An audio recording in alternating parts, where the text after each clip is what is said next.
کیا بات رضا اس چمنستان کرم کی، زہرا ہے کلی جس میں حسین اور حسن پھول۔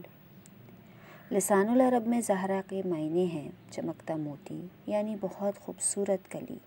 باغ نبوت کی کلی۔ امام شافعی رحمۃ اللہ علیہ فرماتے ہیں کہ فاطمہ رضی اللہ تعالی عنہا کو زہرا اس لیے کہتے ہیں کہ آپ کو تمام خواتین پر دین کے لحاظ سے اور نسب کے لحاظ سے فضیلت دی گئی ہے، اور یہ بھی کہا گیا ہے کہ وہ دنیا سے بے رغبتی اور اپنے رب کی طرف رجوع کرنے والی تھی۔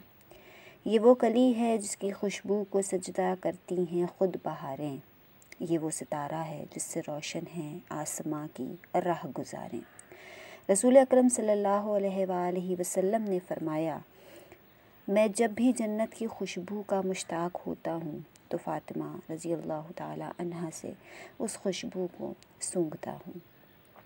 حضرت عبداللہ بن مسعود رضی اللہ تعالی عنہ سے روایت ہے کہ حضور اکرم صلی اللہ علیہ وآلہ وسلم نے حضرت علی کرم اللہ وجہ الکریم سے فرمایا کہ اے علی، اللہ نے فاطمہ کو تیری زوجیت میں دیا اور تمام زمین کو اس کا حق مہر قرار دیا، بس جو کوئی اس پر اپنے دل میں تیرا بغض لیے چلے گا اس کا چلنا حرام ہوگا۔